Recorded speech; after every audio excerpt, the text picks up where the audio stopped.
Hello students, आज से हम अपना नया टॉपिक स्टार्ट करेंगे। टॉपिक का नाम है संख्या पद्धति, नंबर सिस्टम। क्या है? Number system.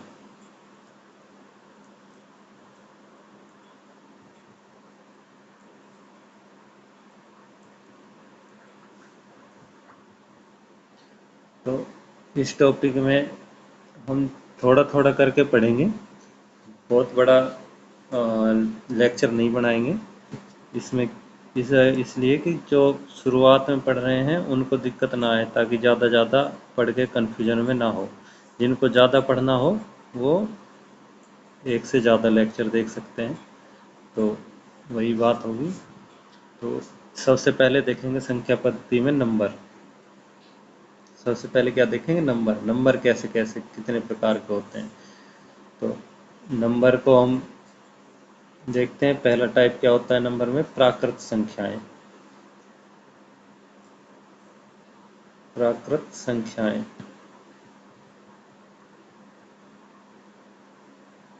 इनको बोलते हैं नेचुरल नंबर्स।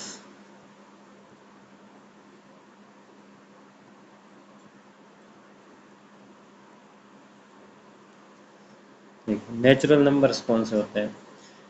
सीधा सा आज तक याद किया होगा, एक से लेके अनंत तक, वन से लेके इन्फिनिटी तक जो भी नंबर है सब क्या है? नेचुरल नंबर है। या फिर ये कहें जिन संख्याओं से हम गिनती करते हैं वो सारे क्या है? नेचुरल नंबर है।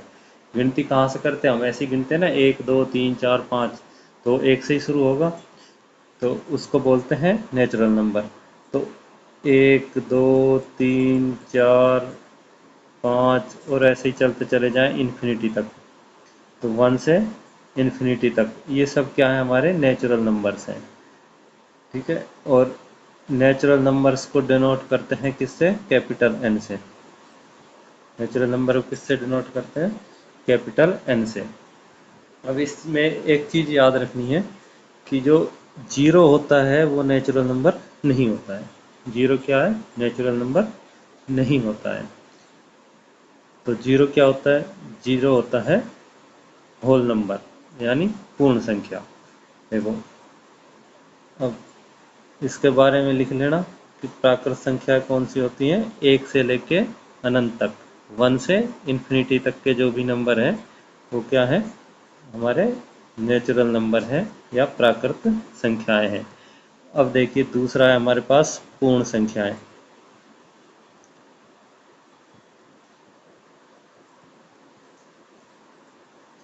पूर्ण संख्याएं, पूर्ण संख्याएं क्या होती है? पूर्ण संख्याओं को हम इंग्लिश मीडियम वालों के लिए इंग्लिश में बोलते हैं होल नंबर्स।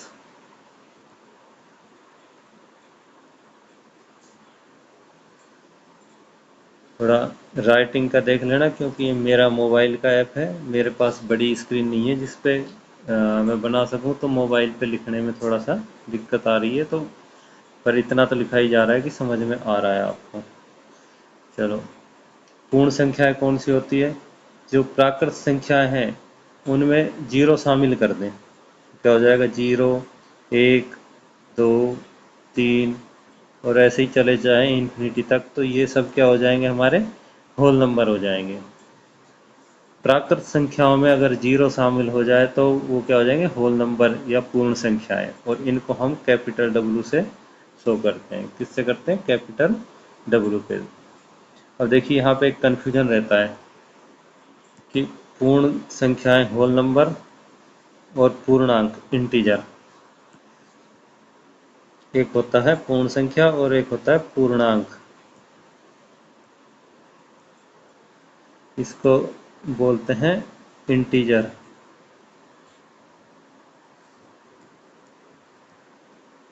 ये क्या होते हैं?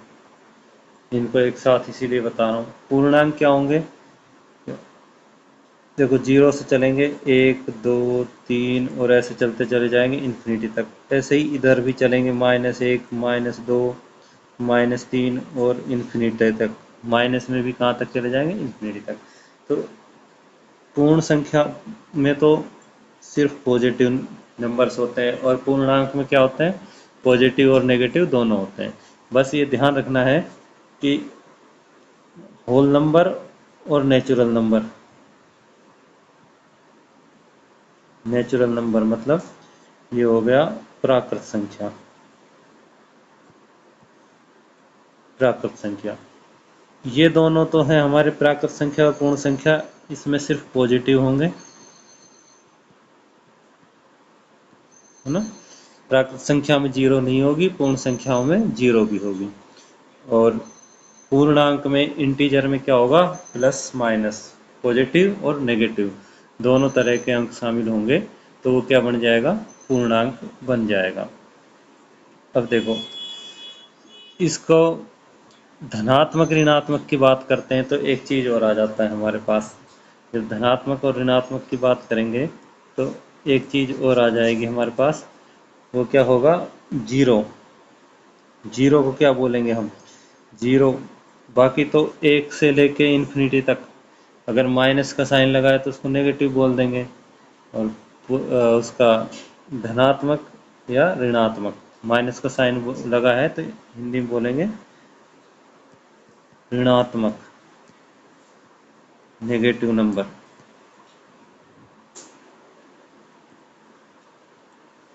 और धनात्मक, पॉजिटिव।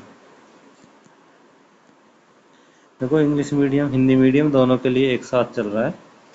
तो धनात्मक ऋणात्मक में एक से लेके इन्फिनिटी तक जिनके साथ प्लस का साइन है तो वो धनात्मक, और जिनके साथ माइनस का साइन है वो हमारा हो जाएगा ऋणात्मक। अब देखो जीरो क्या होता है, जीरो को देखते हैं हम यहाँ पे। अब जीरो हमारा ना तो धनात्मक है ना ऋणात्मक है, जीरो होता है हमारा उदासीन, न्यूट्रल। नेचुरल नहीं, क्या होता है, न्यूट्रल। इसको बोलते हैं उदासीन नंबर। ना तो ये धनात्मक है ना ही ऋणात्मक है, इसको क्या बोलते हैं, न्यूट्रल नंबर। ये क्या होता है, न्यूट्रल नंबर होता है।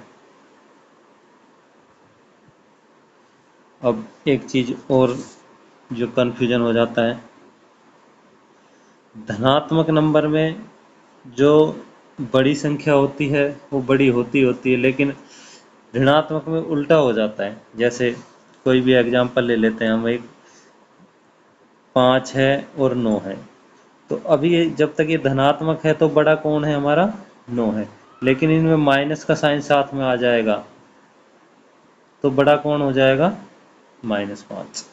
कौन सा हो जाएगा, -5। देखो नंबर लाइन बना लो, ये जीरो है तो 1 2 3 ऐसे चलता जाएगा। इधर चलेंगे तो -1 -2 और -3। तो अरे ये सही से लिख भी नहीं रहा है ना। तो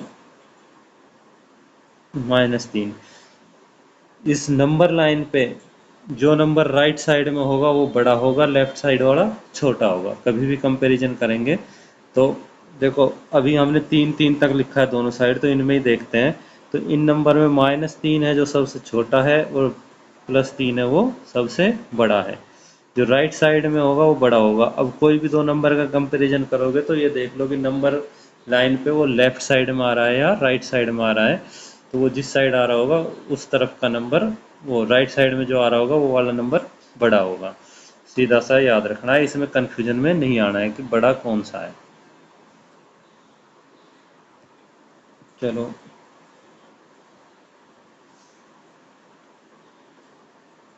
अब आ जाते हैं हमारा सम संख्या पे। सम संख्या इसको बोलते हैं even number.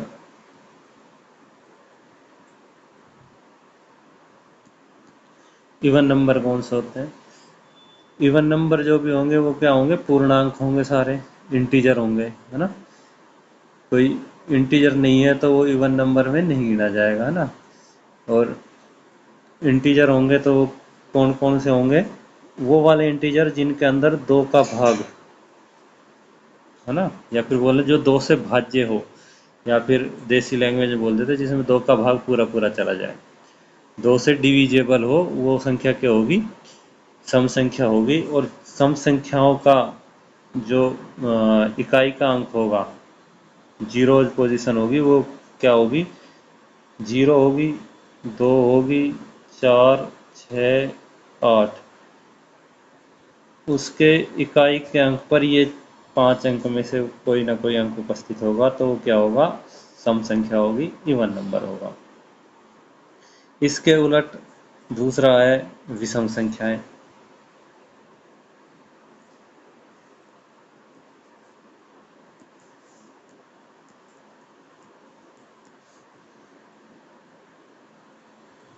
Odd numbers. Odd numbers कौन से होते हैं?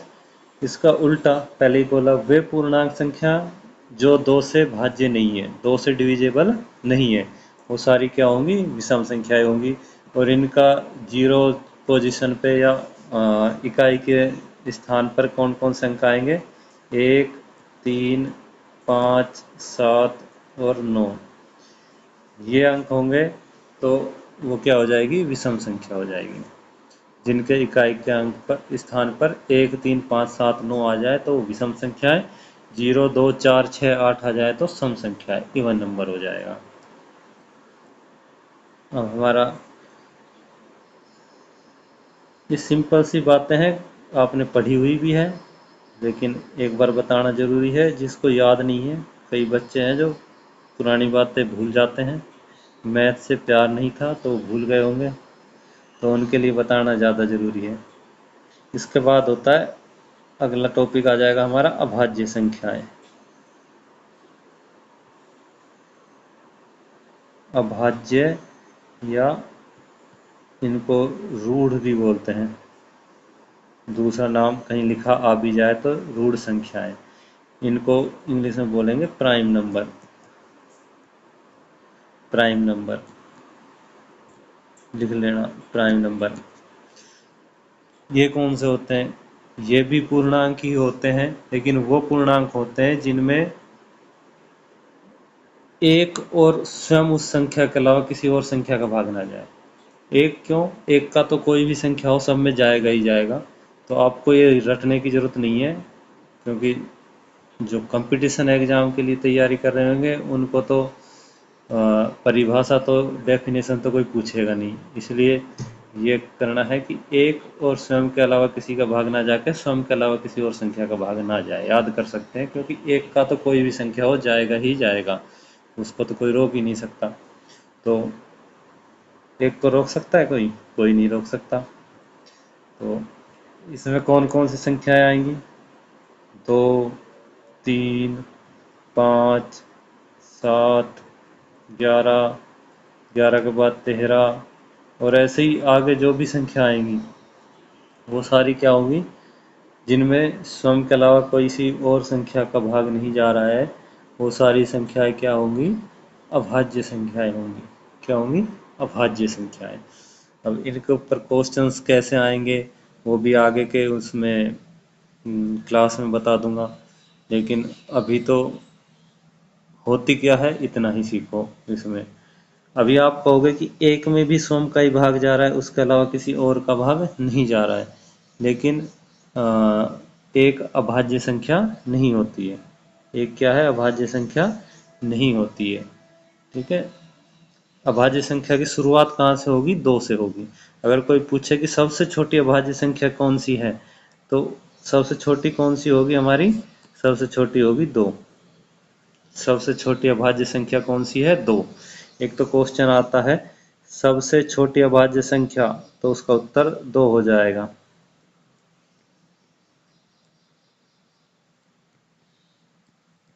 सबसे छोटी। एक क्वेश्चन पूछ सकता है सबसे छोटी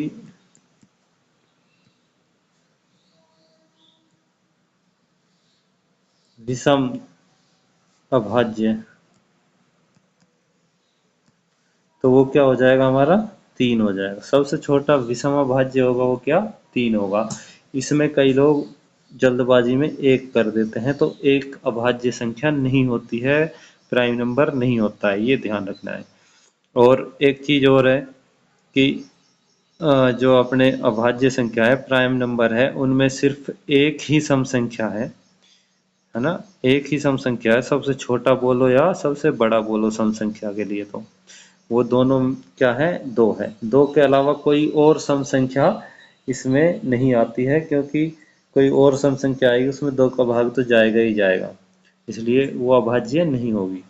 तो सबसे छोटी सम संख्या, सबसे छोटी अभाज्य सम संख्या या सबसे बड़ी, कैसे भी पूछ ले, दो ही है सम संख्या, एक ही आती है इसमें।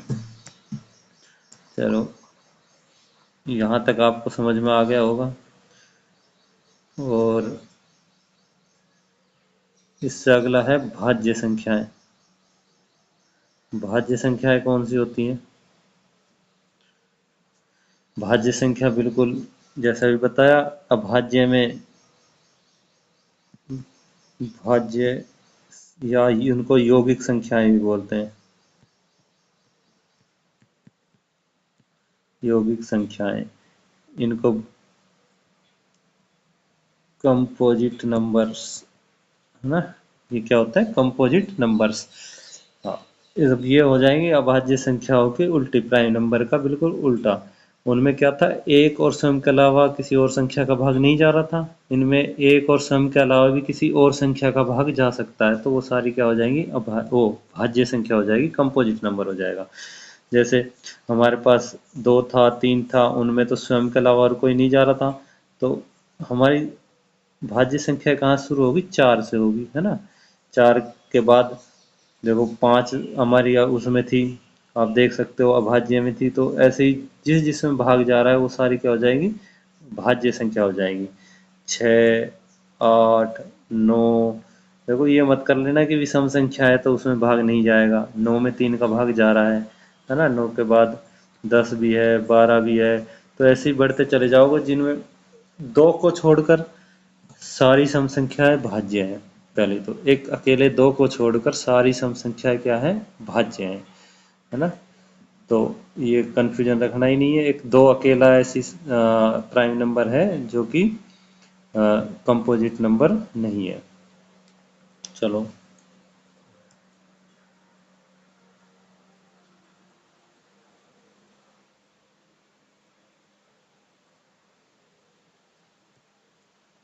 अब देखिए सहअभाज्य संख्याएं। सहअभाज्य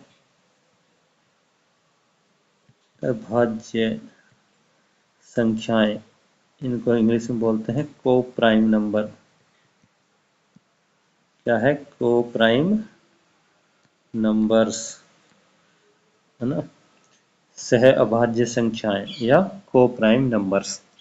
अब ये क्या होते हैं, देखो ये वो पूर्णांक होते हैं जिनका, ये कह लो कि महत्तम समापत्ति है, महत्तम समापत्ति है, या हम क्या कहते हैं, एचसीएफ, हाईएस्ट कॉमन फैक्टर, है ना। एचसीएफ हाईएस्ट कॉमन फैक्टर या महत्तम समापत्ति है।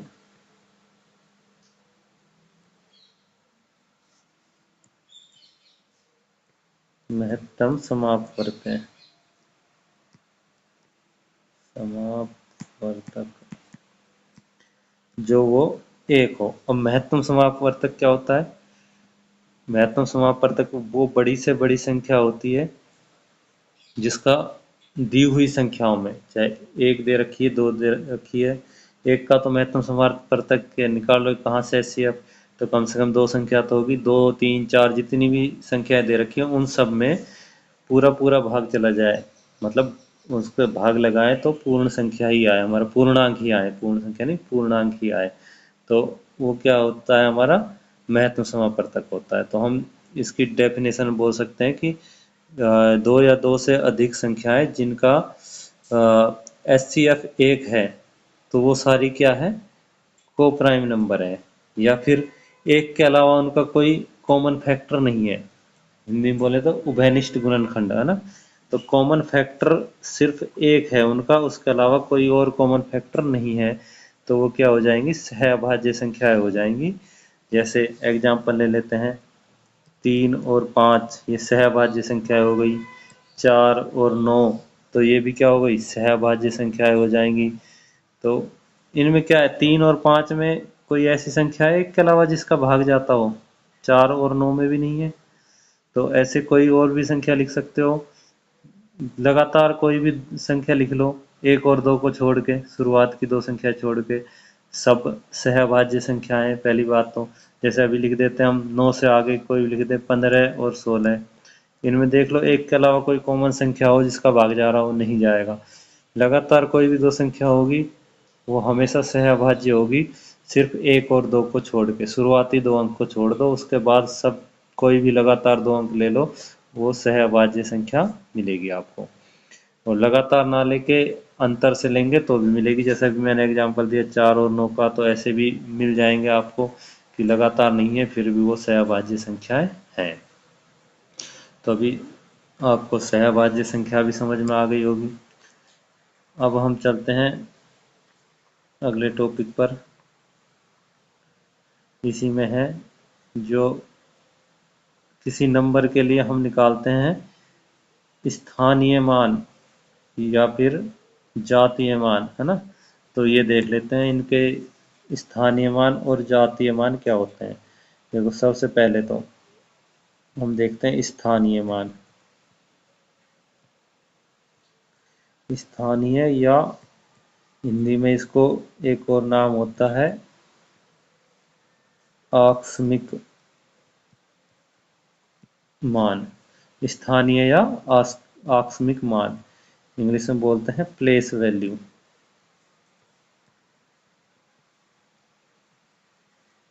तो ज़्यादातर स्थानीय नाम से ही पूछते हैं। आकस्मिक नाम बहुत, मान का नाम ये है जो बहुत कम लिया जाता है, स्थानीय मान बोल देते हैं, इंग्लिश में प्लेस वैल्यू, है ना। तो ये क्या होता है स्थानीय मान? कोई भी संख्या दी हुई है तो उसमें 2, 3, 4 या एक अंक हो, 2 हो, 3 हो, 4 हो, जितने भी अंक हो, तो प्रत्येक अंक का उस जगह पे कितना, उस अंक का क्या मान है वो बताना है। जैसे समझाने के लिए कोई भी नंबर ले लिया हमने, 742 ले लिया। देखो हम इसको देखें तो 2 का स्थानीय मान क्या होगा हमारा, 2 होगा। 2 का स्थानीय मान क्या होगा, 2 होगा। लेकिन हम 4 का स्थानीय मान देखें तो 4 का स्थानीय मान कितना हो जाएगा, 40। और 7 का स्थानीय मान कितना हो जाएगा, 700, है ना। 7 का स्थानीय मान 700। मतलब किसी भी संख्या में जिस अंक का स्थानीय मान देखना है तो उस अंक के बाद उतनी जीरो लगा देंगे, उसके बाद जितने अंक हैं। जैसे 2 के बाद एक भी अंक नहीं है तो एक भी जीरो नहीं लगाई। 4 के बाद ये एक अंक है तो हमने क्या करा, यहाँ पर 40 कर दिया। ऐसे ही 7 के बाद 2 अंक आ रहे हैं हमारे यहाँ पर, तो हमने 7 के बाद 2 जीरो लगा दी। तो ये क्या हो जाएगा, इसका स्थानीय मान हो जाएगा या प्लेस वैल्यू हो जाएगी कि उस स्थान पर उसका कितना मान है, वो क्या हो गया, स्थानीय मान हो गया। 4 अंकों की संख्या होगी तो 3 जीरो भी आ जाएगी, 5 अंकों की संख्या होगी तो 5 जीरो भी आ जाएगी बाद में। तो वो कितना बड़ा अंक है उसके हिसाब से आ जाएगा। इसी तरह से अब हमारा नेक्स्ट है जो क्या हो गया हमारा, जातीय मान। किसी भी अंक का क्या निकालते हैं हम, जातीय मान। जातीय या अंकित, या फिर इसको एक और बोलते हैं वास्तविक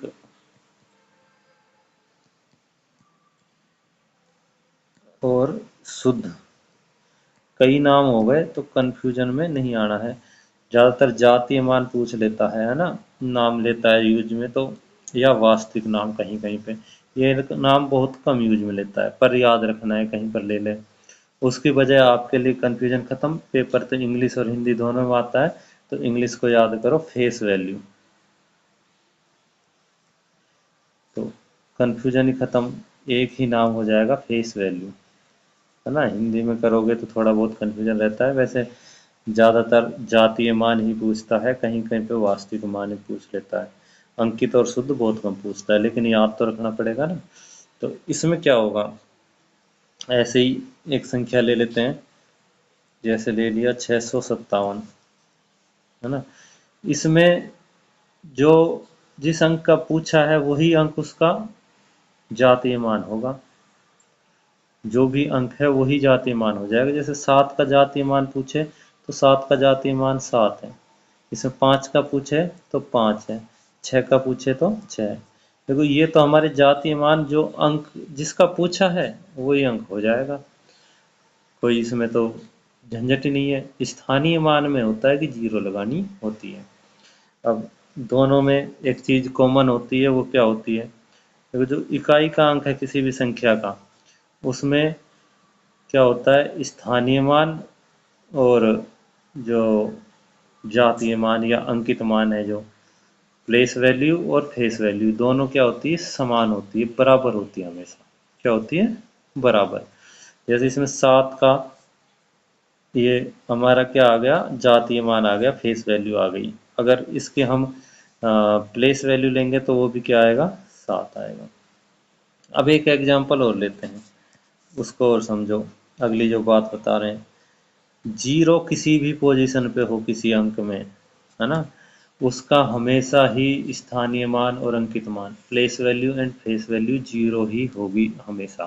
कैसे होगी देख लो, मान लो 203 है ना, हम इसके लिए फेस वैल्यू ले लेते हैं और इसमें क्या लेते हैं दूसरा, एक अपना था प्लेस वैल्यू और फेस वैल्यू। फेस वैल्यू में हम जीरो के लिए लेते हैं, देखो फेस वैल्यू में हम अगर जीरो लेंगे तो ये जहाँ पे वही मान आ जाता है ना, और प्लेस वैल्यू में क्या होगा, जीरो तो आ ही गया और उसके बाद जितने अंक है उतनी जीरो और लगा दो, तो एक 3 है उसके बाद तो जीरो लगा दी। तो जीरो अकेला जीरो लिखो या डबल जीरो लिखो, ये भी किसके बराबर होता है, जीरो के बराबर। तो जीरो की प्लेस वैल्यू हमेशा क्या होगी, जीरो होगी। तो आज के लेक्चर में इतना ही, आधे घंटे का हो गया है, खूब धीरे धीरे पढ़ाया है। तो आगे की क्लास आगे लेंगे, 27 मिनट हो गया है, जो भी आगे के टॉपिक होंगे कल पढ़ा देंगे। आज इतना ही।